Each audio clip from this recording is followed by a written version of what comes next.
इसरो ने अंतरिक्ष में ब्लैक होल और न्यूट्रॉन सितारों का अध्ययन करने के लिए पहली बार एक्स-रे पोलरीमीटर उपग्रह का सफलतापूर्वक प्रक्षेपण किया। सरकार ने गैंगस्टर गोल्डी बरार को आतंकवादी घोषित किया। बांग्लादेश में नोबेल पुरस्कार विजेता मोहम्मद यूनुस को श्रम कानून के उल्लंघन के लिए 6 महीने की जेल की सजा सुनाई गई। जापान ने शक्तिशाली भूकंप के बाद सर्वोच्च स्तर की सुनामी चेतावनी वापस ली। मौसम विभाग ने कहा, पंजाब, हरियाणा, उत्तर प्रदेश और उत्तरी राजस्थान के कुछ भागों में अगले 2 दिन शीतलहर जारी रहेगी। समाचार संध्या के साथ मैं लवली निगम। भारतीय अंतरिक्ष अनुसंधान संगठन इसरो ने ध्रुवीय उपग्रह प्रक्षेपण यान PSLV C-58 से एक्स-रे पोलरीमीटर सैटेलाइट एक्सपोसेट को अंतरिक्ष में छोड़ा। ये प्रक्षेपण आज सुबह 9:10 पर आंध्र प्रदेश में श्रीहरिकोटा से किया गया। इसके साथ 10 अन्य वैज्ञानिक पेलोड का भी प्रक्षेपण किया गया। ये मिशन खगोलीय स्रोतों से ब्रह्मांडीय एक्सरे के ध्रुवीकरण का अध्ययन करने संबंधी भारत के पहले समर्पित वैज्ञानिक प्रयास को दर्शाता है। इस प्रक्षेपण के बाद भारत ब्लैक होल और न्यूट्रॉन नक्षत्रों के अध्ययन के लिए विशिष्ट खगोल शास्त्रीय वेधशाला भेजने वाला दूसरा देश बन गया है। इसरो के अध्यक्ष एस सोमनाथ ने कहा है कि भारत का प्रमुख सौर अभियान आदित्य L1 अपने निर्धारित गंतव्य पृथ्वी से 15 लाख किलोमीटर दूर लिग्रेजियन बिंदु पर 6 जनवरी को पहुंचेगा। संवाददाताओं से बातचीत में उन्होंने कहा कि इसरो आदित्य L1 को स्थापित करने की अंतिम तैयारियां करेगा। उन्होंने कहा कि वर्ष 2024 गगनयान मिशन की तैयारियों का वर्ष होगा। This year just began and we are going to have many launches, and 2024 is going to be the year of Gaganyaan. As you already know, the TVD1 mission has just been over last year, and this year we are expecting 2 more such test flights of the test vehicle, followed by the unmanned missions of the Gaganyaan program. Similarly, we are going to have missions of PSLV, GSLV as well as SSLV this year as well. भारतीय खगोल भौतिकी संस्थान के निदेशक doctor Annapoorani Subramaniam ने आकाशवाणी समाचार के साथ विशेष भेंटवार्ता में कहा कि इस पर रखे गए पेलोड से आकाशीय स्रोतों से निकलने वाली मध्यम एक्स-रे ऊर्जा किरणों में ध्रुवीकरण की डिग्री और कोण मापने में मदद मिलेगी। उन्होंने ये भी कहा कि इससे ब्लैक होल्स, न्यूट्रॉन स्टार्स और अन्य पिंडों का अध्ययन भी किया जा सकेगा। The science mission, उसका नाम है XPOSAT, XPOSAT. So the XPO is basically X-ray polarimetry के बारे में जानबूझ करने के लिए है. This instrument got one which can take images. It takes pictures and also spectroscopy. ये मिशन X-ray के बारे में emission from black holes, neutron stars जैसे objects के बारे में पढ़ने के लिए है. This instrument will look at these objects in a very different way. That is through polarimetry. ये साक्षात्कार आकाशवाणी के स्पॉटलाइट कार्यक्रम में आज रात 9:15 से आकाशवाणी गोल्ड चैनल पर सुना जा सकता है। आप इसे हिंदी और अंग्रेजी में हमारी वेबसाइट www.newsonair.gov.in पर भी सुन सकते हैं। प्रधानमंत्री नरेंद्र मोदी ने इस सफल प्रक्षेपण की सराहना की है। उन्होंने सोशल मीडिया पोस्ट में कहा कि ये 2024 की बहुत अच्छी शुरुआत है। उन्होंने कहा कि ये भारत की शक्ति को बढ़ाएगा। ये समाचार आप आकाशवाणी से सुन रहे हैं। कानूनी मदद और सलाह दिलाती, टेलीलॉ हमें सही राह दिखाती। अब टेलीलॉ के माध्यम से न सिर्फ घर बैठे मुफ्त कानूनी सलाह ले सकते हैं, बल्कि अनुभवी वकीलों से कोर्ट में कानूनी सहायता भी पा सकते हैं। तो डाउनलोड करें आज ही tele law for citizens mobile app अथवा लॉग इन करें www.tele-law.in या अपने नजदीकी CSC सेंटर से संपर्क करें। न्याय विभाग भारत सरकार द्वारा जनहित में जारी। ये आकाशवाणी है। केंद्र सरकार ने गैंगस्टर गोल्डी बरार को गैरकानूनी गतिविधियां निवारण अधिनियम के अंतर्गत आतंकवादी घोषित कर दिया है। गोल्डी फिलहाल कनाडा के ब्रैम्पटन में रह रहा है। वो बब्बर खालसा इंटरनेशनल से संबद्ध है। गृह मंत्रालय ने कहा है कि गोल्डी अनेक हत्याओं में शामिल रहा है। पंजाब में शांति, सांप्रदायिक सद्भाव और कानून व्यवस्था में बाधा डालने के लिए तोड़फोड़, राष्ट्र विरोधी गतिविधियां और आतंकी कार्रवाइयों को भी उसने अंजाम दिया है। प्रधानमंत्री नरेंद्र मोदी कल से तमिलनाडु और लक्षद्वीप 2 दिन के दौरे पर रहेंगे। श्री मोदी कल तमिलनाडु के तिरुचिरापल्ली पहुंचेंगे और वहां भारती दासन विश्वविद्यालय के 38वें दीक्षांत समारोह में मुख्य अतिथि के तौर पर शामिल होंगे। प्रधानमंत्री तिरुचिरापल्ली में एक सार्वजनिक कार्यक्रम में विमानन, रेल, सड़क, तेल और गैस तथा जहाजरानी से संबंधित 19,850 करोड़ रुपए से अधिक की कई विकास परियोजनाओं का उद्घाटन, लोकार्पण और शिलान्यास करेंगे। हरियाणा सरकार ने नए साल के अवसर पर सरकारी कर्मचारियों और उनके आश्रितों के लिए कैशलेस चिकित्सा सुविधा देने की घोषणा की है। आयुष्मान भारत योजना के अंतर्गत इसमें 6 प्रमुख जानलेवा बीमारियों का उपचार किया जाएगा। इनमें हृदय रोग, cerebral palsy, coma, electric shock, cancer और सभी प्रकार की दुर्घटनाओं में उपचार की सुविधा शामिल है।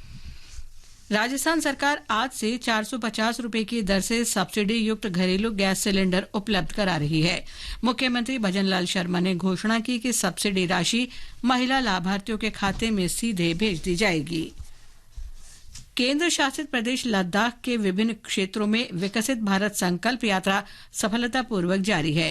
विभिन्न सरकारी विभाग कार्यक्रमों में सक्रियता से भाग ले रहे हैं और लोगों को सरकारी योजनाओं के बारे में जानकारी तथा सहायता प्रदान कर रहे हैं। एक रिपोर्ट। लद्दाख के विभिन्न क्षेत्रों के लोग उत्साह के साथ यात्रा का स्वागत कर रहे हैं और संकल्प यात्रा पहल के लिए सरकार को धन्यवाद दे रहे हैं। हाल ही में केंद्र शासित प्रदेश के चोगलमसर, स्टोक, साबू और फ्यांग क्षेत्रों में ऐसे कार्यक्रम आयोजित किए गए। विभिन्न विभाग लोगों को कार्यक्रम स्थल पर ही सेवाएं प्रदान कर रहे हैं। इस दौरान विभिन्न कल्याणकारी पहलों के अधिकतम उपयोग के लिए जागरूकता और सहभागिता को बढ़ावा दिया जा रहा है। आकाशवाणी समाचार से बातचीत में स्टोक की निवासी ने अपने गांव में इस तरह के कार्यक्रम के आयोजन पर प्रसन्नता व्यक्त की। विकसित भारत संकल्प यात्रा मेला।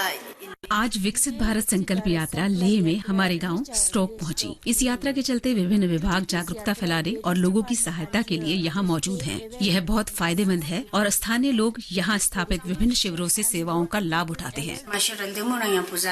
लेह से यांगचिन डोलमा और मुजफ्फर वाणी की रिपोर्ट के साथ समाचार कक्ष से प्रियंका अरोड़ा। प्रधानमंत्री ने लोगों से आग्रह किया है कि वे नमो ऐप पर जन मन सर्वेक्षण में भाग लें और पिछले 10 वर्षों में हुई प्रगति के बारे में अपने विचार साझा करें। सोशल मीडिया पर एक पोस्ट में उन्होंने नागरिकों से कहा कि वे #जनमनसर्वे का इस्तेमाल करते हुए सीधे अपना फीडबैक उन्हें भेजें। चुनावी बॉन्ड्स की बिक्री कल से शुरू होगी। इनकी बिक्री 11 जनवरी तक स्टेट बैंक ऑफ इंडिया की 29 अधिकृत शाखाओं के माध्यम से की जाएगी। मंत्रालय ने कहा है कि बॉन्ड्स जारी होने की तारीख से 15 दिनों के लिए वैध होंगे और यदि वैधता अवधि समाप्त होने के बाद बॉन्ड्स जमा किया जाता है तो किसी भी भुगतानकर्ता राजनीतिक दल को कोई भुगतान नहीं किया जाएगा। केवल पंजीकृत राजनीतिक दल जिन्होंने पिछले आम चुनाव या राज्य की विधानसभाओं में मतदान का कम से कम 1% वोट हासिल किया था, वे ही चुनावी बॉन्ड्स प्राप्त करने के पात्र होंगे। चालू वित्त वर्ष में 31 दिसंबर 2023 तक रिकॉर्ड 8 करोड़ 18 लाख आयकर रिटर्न ITR दाखिल किए गए। ये पिछले वित्त वर्ष में दाखिल किए गए कुल ITR से 9% अधिक हैं। पिछले 9 महीनों के दौरान वस्तु और सेवा कर GST का कुल संग्रह 12% की मजबूत वृद्धि के साथ 14,97,000 करोड़ रुपए रहा। वर्ष 2022 के दौरान इसी अवधि में कुल संकलन 13,40,000 करोड़ रुपए दर्ज हुआ था। बांग्लादेश में ढाका की एक अदालत ने नोबेल पुरस्कार विजेता डॉक्टर मोहम्मद यूनुस और ग्रामीण टेलीकॉम के 3 शीर्ष अधिकारियों को श्रम कानून के उल्लंघन में 6 महीने के कारागार की सजा सुनाई है। अदालत ने प्रत्येक अभियुक्त पर 30,000 टका का जुर्माना भी लगाया है। जुर्माना अदा न करने की स्थिति में 25 दिन का सामान्य कारागार और भुगतना पड़ेगा। जापान ने देश के भूकंप के कई बड़े झटकों के बाद जारी की गई जोरदार सुनामी की चेतावनी वापस ले ली है, परंतु तटवर्ती क्षेत्रों में रहने वाले लोगों से कहा गया है कि वे अभी अपने घरों को न लौटें क्योंकि समुद्र में घातक लहरों के उठने की आशंका है। जापान की मौसम एजेंसी ने इशिकावा में बड़ी सुनामी और होन्शू द्वीप के बाकी पश्चिमी तट के लिए निम्न स्तरीय सुनामी की चेतावनी जारी की थी। जापान में भारतीय दूतावास ने एक आपातकालीन नियंत्रण कक्ष स्थापित किया है और आपातकालीन संपर्क के लिए फोन नंबर, ईमेल आईडी जारी की है। भूकंप और सुनामी की चेतावनी के बाद भारतीय नागरिकों के लिए आपातकालीन हेल्पलाइन नंबर भी जारी किया गया है। विदेश मंत्रालय ने बताया है कि भारतीय दूतावास संबद्ध अधिकारियों के निरंतर संपर्क में है। भारत और पाकिस्तान ने अपने अपने परमाणु प्रतिष्ठानों और सुविधाओं की सूची का परस्पर आदान प्रदान किया है। दोनों देशों के बीच परमाणु प्रतिष्ठानों और सुविधाओं पर हमले की रोकथाम के बारे में समझौते के अंतर्गत इस सूची का आदान प्रदान किया गया है। पंजाब, हरियाणा, उत्तर प्रदेश और राजस्थान के उत्तरी भागों में अगले 2 दिन तक शीतलहर जारी रहने का अनुमान व्यक्त किया गया है। भारतीय मौसम विभाग ने पंजाब, हरियाणा, चंडीगढ़, उत्तर प्रदेश और उत्तरी राजस्थान में न्यूनतम तापमान 6 से 9 डिग्री सेल्सियस के बीच रहने का अनुमान व्यक्त किया है। मौसम विभाग ने उत्तर पश्चिमी और पूर्वी भारत के कुछ हिस्सों में अगले 3 दिन में घना कोहरा छाए रहने की आशंका व्यक्त की है। देश में नववर्ष 2024 का स्वागत उल्लास के साथ भव्य उत्सव मनाकर किया गया। राष्ट्रपति द्रौपदी मुर्मू, उपराष्ट्रपति जगदीप धनखड़, प्रधानमंत्री नरेंद्र मोदी और सूचना तथा प्रसारण मंत्री अनुराग सिंह ठाकुर ने लोगों को नववर्ष 2024 की शुभकामनाएं दी हैं। गुजरात में नववर्ष के पहले दिन सूर्य की पहली किरण के साथ आज 51 ऐतिहासिक स्थलों समेत 108 स्थानों पर सभी आयु वर्ग के लोगों ने एक साथ सामूहिक सूर्य नमस्कार कर इतिहास रचा है। प्रतिष्ठित सूर्य मंदिर में आयोजित राज्य स्तरीय समारोह में 2500 से अधिक लोगों ने एक साथ सूर्य नमस्कार किया। प्रधानमंत्री नरेंद्र मोदी ने गुजरात की इस उपलब्धि की सराहना की है। एक सोशल मीडिया पोस्ट में उन्होंने कहा कि गुजरात ने 108 स्थानों पर एक साथ सबसे अधिक लोगों द्वारा सूर्य नमस्कार करने का गिनीज वर्ल्ड रिकॉर्ड बनाने की उल्लेखनीय उपलब्धि के साथ 2024 का स्वागत किया। शतरंज में दोमाराजू मुकेश ने प्रतिष्ठित कैंडिडेट स्पर्धा में अपना स्थान पक्का कर लिया है। ये स्पर्धा 2 अप्रैल से 25 अप्रैल 2024 तक टोरंटो में होगी। कैंडिडेट्स स्पर्धा में जगह बनाने वाले आर प्रज्ञानंदा और विदित गुजराती के बाद दोमाराजू मुकेश तीसरे भारतीय शतरंज खिलाड़ी बन गए हैं।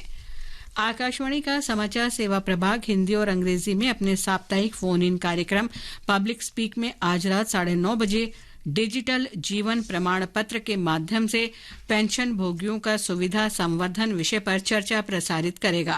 प्रशासनिक सुधार और लोक शिकायत विभाग में सचिव वी श्रीनिवास श्रोताओं के प्रश्नों के उत्तर देंगे। अंत में मुख्य समाचार एक बार फिर।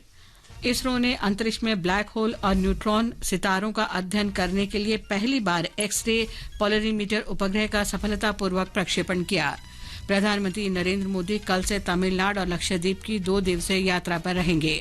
सरकार ने गैंगस्टर गोल्डी बरार को आतंकवादी घोषित किया है। बांग्लादेश में नोबेल पुरस्कार विजेता मोहम्मद यूनुस को श्रम कानून के उल्लंघन के लिए 6 महीने की जेल की सजा सुनाई गई है। जापान ने रिक्टर पैमाने पर 7.6 मापे गए शक्तिशाली भूकंप के बाद सर्वोच्च स्तर की सुनामी वापस ले ली है। मौसम विभाग ने कहा है कि पंजाब, हरियाणा, उत्तर प्रदेश और उत्तरी राजस्थान के कुछ भागों में अगले 2 दिन शीतलहर जारी रहेगी। इसके साथ ही समाचार संध्या का ये अंक समाप्त हुआ। नमस्कार।